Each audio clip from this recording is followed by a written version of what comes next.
It is still dark when he wakes. The air is thick with dust and the smell of oil. He is not a hero, not yet. He is a man who will step into the arena in a few hours, and the crowd will decide if he lives or dies. His name is lost to history, but his story is the story of every gladiator who fought for the first time. Today, we follow. He eats a simple breakfast of barley porridge and water. The Lanista, his trainer, watches him silently. Every movement is measured, every breath controlled. The gladiator knows that this meal might be his last. Outside, the city of Rome is waking up, unaware of the blood that will be spilled for its end. He is led into the armory. The armor is heavy and cold. He straps on a leather subarmalis, then a bronze chest plate. A helmet with a visor, it will hide his fear. He picks up a gladius, the short sword that has killed thousands before him. The weight feels familiar now after months of training. The gate to the arena grinds open. Sunlight floods in, blinding him. He hears the roar of the crowd, thousands of voices, hungry for spectacle. He steps forward, raising his shield. Across the sand, his opponent waits. The fight for survival is about to the final blow. At first light, a Lanista, the gladiator trainer, opens the cell door. The man rises. There is no breakfast feast. Gladiators ate a high-carbohydrate diet of barley porridge, beans, and dried fruit designed to build a layer of fat that protected vital organs from cuts. He eats quickly, alone. Unlike the Hollywood image, gladiators were not starved. They were valuable investments. A healthy gladiator meant a longer career and more profit for the Lanista. After the meal, the gladiator is led to the armory. Here, his equipment is selected based on his fighting style. The murmillo, for example, carried a large rectangular shield and a short sword, while the retiarius fought with a net and trident. Our man is a secutor, a class designed to pursue and fight the retiarius. He wears a heavy helmet with small eye holes, a padded arm guard on his right arm, and a greave on his left leg. The armor is not for show. It is a careful balance of protection and mobility. The armorer helps him strap on the gear. Each piece is adjusted for a snug fit. The helmet is the last piece. As it slides over his head, the world narrows to a slit. He can only see straight ahead. His hearing is muffled. This isolation is deliberate. In the arena, a gladiator must focus entirely on his opponent. Distractions mean death. He takes a few practice swings with his sword. The weight feels familiar. He is ready. The procession begins. Gladiators march from the training school to the amphitheater, passing through crowded streets. Spectators line the route, some cheering, others placing bets. The gladiator keeps his eyes forward. He knows the statistics. 1 in 3 fights ended in death, but today he is not thinking about that. He is thinking about the first move. The Lannister's voice echoes in his mind. Attack the legs, break his rhythm. The roar of the crowd grows louder as the arena comes into view. After eating, he is led to the training yard for a final warm-up. The morning air is cool.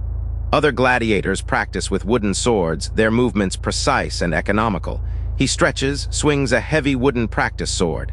His muscles remember the months of drilling. But today, the sword will be real. He lives in the Ludus, the gladiator school. It is part barracks, part prison, part gymnasium. The walls are high, but the men inside are not all enemies. Some are friends, bound by shared hardship.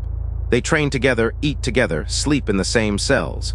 Yet each knows that one day they may be pitted against each other in the arena.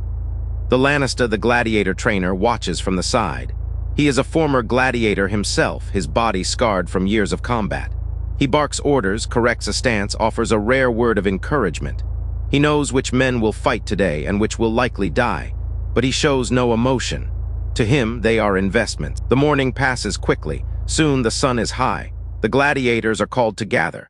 The Lanista reads the names of those who will fight in the afternoon games. Our gladiator's name is called. He feels a knot in his stomach. This is it.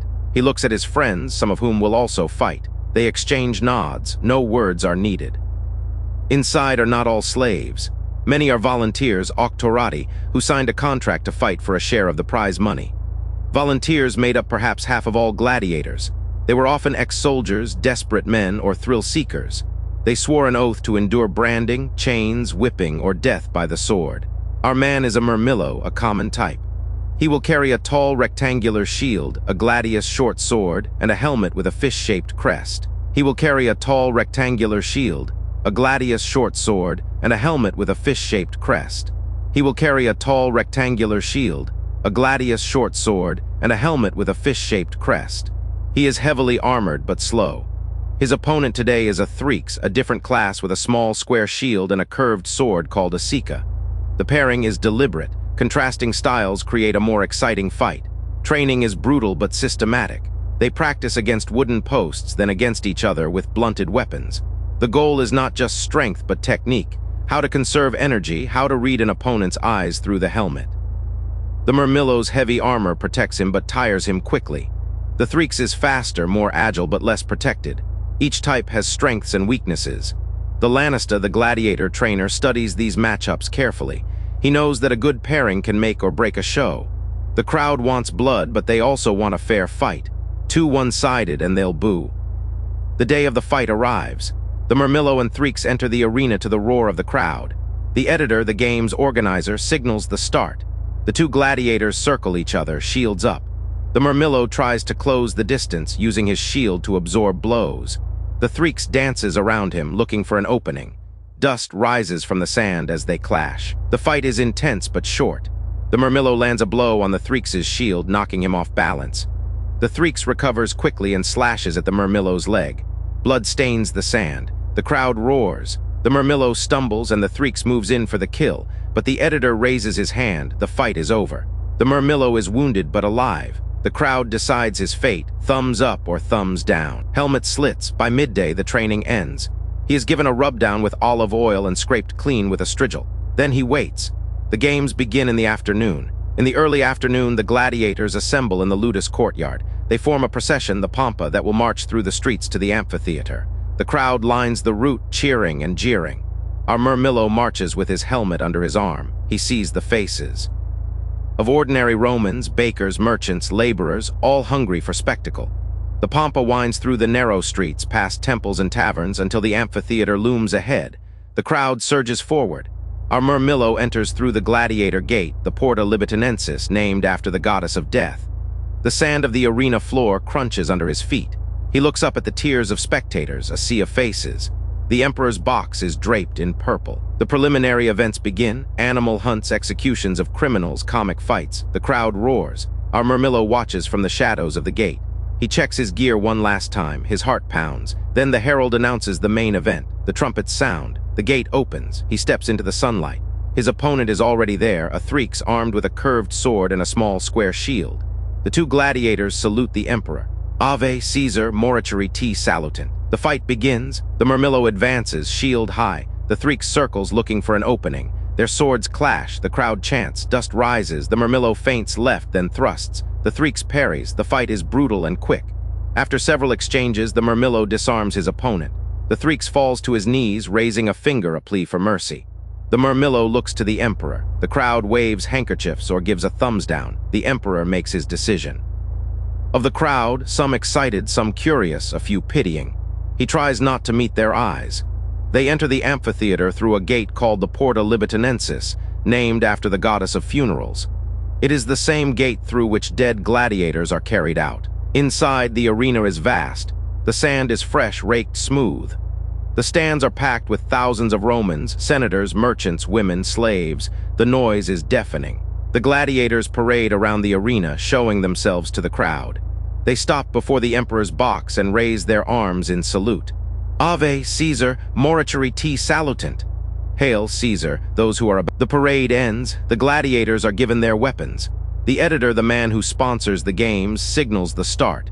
A trumpet sounds. The first pair steps forward. The crowd roars. The gladiators parade into the arena, displaying their weapons and armor. It is a ritual of intimidation and advertisement. The crowd judges them before a single blow. Then comes the inspection. The editor, the wealthy sponsor of the games, descends from his box. He examines the weapons to ensure they are sharp and real. No tricks, no blunted blades. The fight must be authentic. The preliminary fights begin. Venations, animal hunts, and executions of criminals. These warm up the crowd. The editor, the wealthy sponsor of the games, descends from his box. He examines the weapons to ensure they are sharp and real. Our murmillo waits in a holding area beneath the stands, listening to the roars above. Finally, a trumpet sounds. The gate opens. He steps into the light. The sand is hot under his bare feet. His opponent is already in the arena waiting. They approach each other. The crowd noise fades to a murmur. He raises his shield. His heart pounds, the Threeks circles, Seneca held low. They are not fighting to the death, not necessarily. Many gladiatorial contests were decided by submission. A defeated gladiator could raise his index finger to ask for mercy. The editor, the game's sponsor, would decide his fate.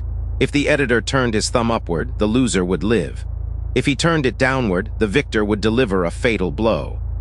This thumbs down gesture, popularized by modern films, may not have been historically accurate, but the power of life and the editor will decide. The first exchange is cautious.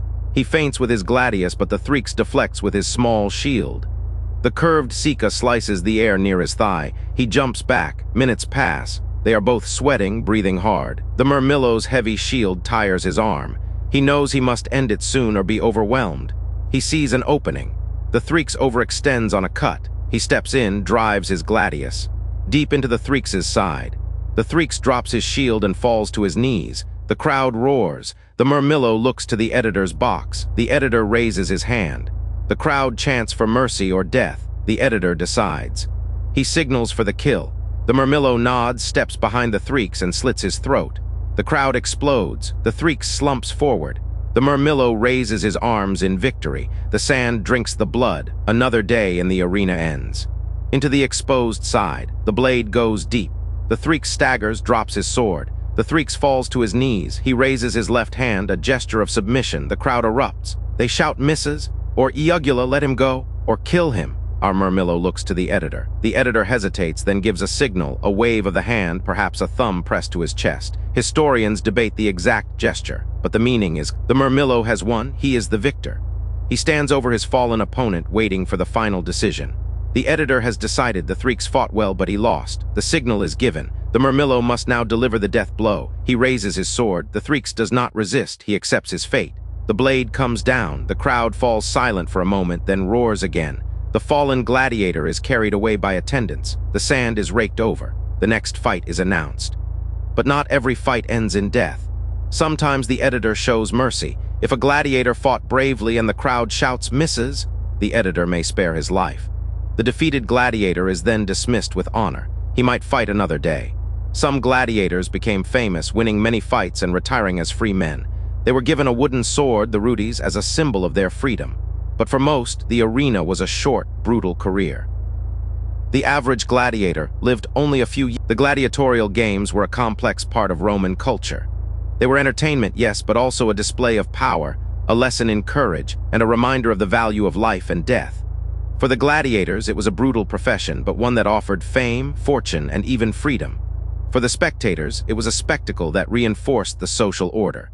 The games continued for centuries, evolving and changing, until they were finally abolished in the 5th century AD. But their legacy lives on in our fascination with combat sports, and the Threeks lives. The defeated gladiator is led away. He will fight another day. Our murmillo raises his arms. The crowd cheers. He is a victor, but the cost is already visible, a shallow cut on his arm, a bruise on his ribs.